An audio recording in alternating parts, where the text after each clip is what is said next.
सुर्ख-लाल जोड़े में सजी खुशी आज दुल्हन के लिबास में किसी आकाश के अप्सरा से कम नहीं लग रही थी। रमा जी अपनी बेटी को दुल्हन के जोड़े में देखकर बार-बार बुलाई जा रही थी। कभी कमरे में रघुनाथ जी रमा जी को आवाज़ देते हुए, अरे रमा, तुम यहाँ हो, नीचे चलो, बाराती किसी भी समय पहुँचने वाले होंगे, चलो जल्दी करो। तभी उनकी नज़र अपनी बेटी खुशी पर पड़ी। खुशी को देखते रघुनाथ जी के आंखों कोरे गीले हो गए। उन्होंने कहा, खुशी, एक तरफ तुझे मैं आज दुल्हन के जोड़े में देखकर जितना खुश हूँ, वही दूसरी तरफ मेरा मन भी दुखी हो रहा है, ये सोचकर कि आज के बाद तू पराई हो जाएगी। चुपचाप पथराई आंखों से आईने की तरफ निहारती खुशी ने कहा, पापा, मैं कभी आपकी थी ही कहाँ जो पराई हो जाऊंगी। आप सबके लिए तो मैं हमेशा पराई ही थी। आप ही तो कहते हैं कि बेटियां पराया धन होती है।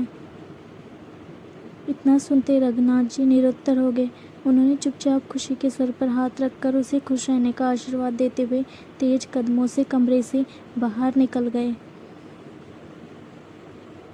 जिसे देखकर उनके बेटे ने कहा, पापा, दीदी ने सही तो कहा, काश आप उसको एमबीए बीबीएस के लिए हॉस्टल भेज देते तो आज दीदी बहुत खुश होती।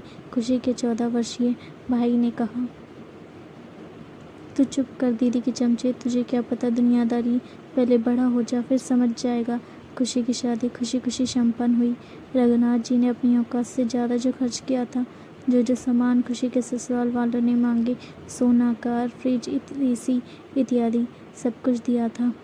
सभी घराती बराती रघुनाथ जी की बेटी की ऐसी शादी संपन्न करने के लिए तारीफ कर रहे थे, लेकिन खुशी के चेहरे पर कोई खुशी नहीं थी, क्योंकि रघुनाथ जी ने उसका विवाह बिना उसकी मर्जी के किया था। खुशी पढ़ना चाहती थी, लेकिन रघुनाथ जी बेटी की शादी करके बोझ से मुक्त होना चाहते थे। शादी संपन्न होने के बाद विदाई का समय आया।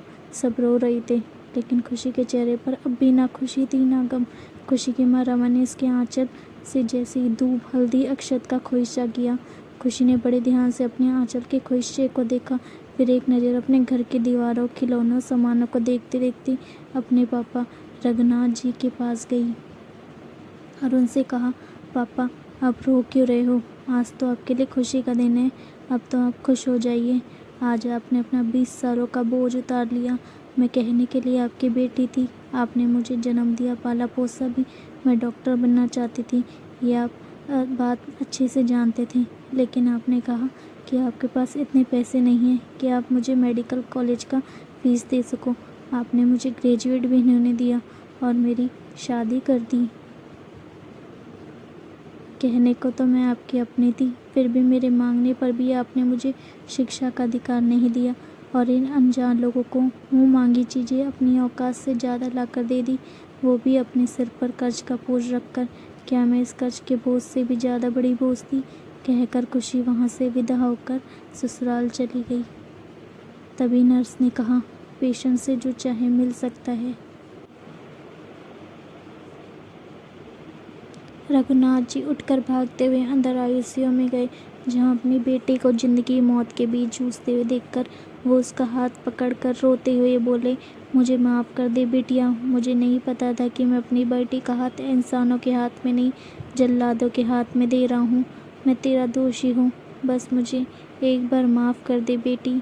बदले में खुशी ने कहा, पापा, अब बहुत देर हो चुकी है। कहते हुए उसने अपनी आखिरी सांसें ली। रघुनाथ जी की वेदना आज वैसे ही थी जैसे जल से किसी मछली को निकाल दिया जाए। आज उनका मन वैसे ही तड़प रहा था। भीड़ से निकलकर उनके रिश्तेदार ने कहा, रघुनाथ भाई, रोना बंद कर दीजिए, खुशी की आखिरी विदाई का समय आ गया है, जल्दी कीजिए, अब होनी को कौन टाल सकता है। लेकिन रघुनाथ जी बेटी के शव से लिपट लिपट कर बिलख कर रोए जा रहे थे।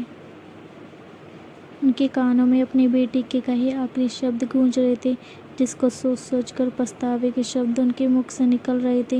वो लगातार कही जा रही थी, आज ये दिन देखने से अच्छा होता कि काश उस दिन तूने पीछे मुड़कर ना देखा होता। काश तुझे मैंने पिता होने की दुहाई देकर घर छोड़ने से ना रोका होता। मैंने तेरी बात मान ली होती और तुझको पढ़ने के लिए बाहर भेज दिया होता, तो तू शायद आज मेरी खुशी बेटी दहेज की बलि ना चढ़ती।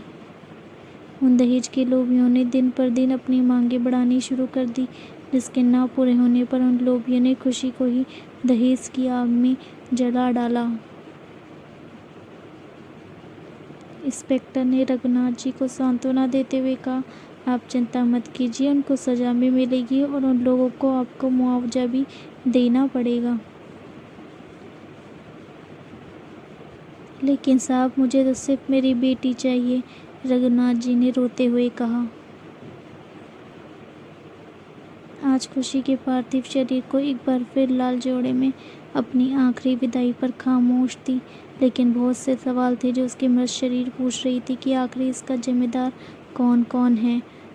मुखाग्नि देते रघुनाथ जी के हाथ काँप रहे थे। आज उसके पास छाती पीटने के अलावा कुछ भी नहीं था, क्योंकि हाथ खाली थे कि तभी मूसलाधार बरसात भी होने लगी। शायद आज कायनात भी रो रही थी। दोस्तों, अगर आपको ये कहानी अच्छी लगी हो तो प्लीज़ मेरे चैनल को लाइक और सब्सक्राइब कीजिएगा, ताकि आपको इसी तरह की और स्टोरीज़ और कहानियाँ मिलती रहें। And thank you so much for watching and keep watching, keep subscribe.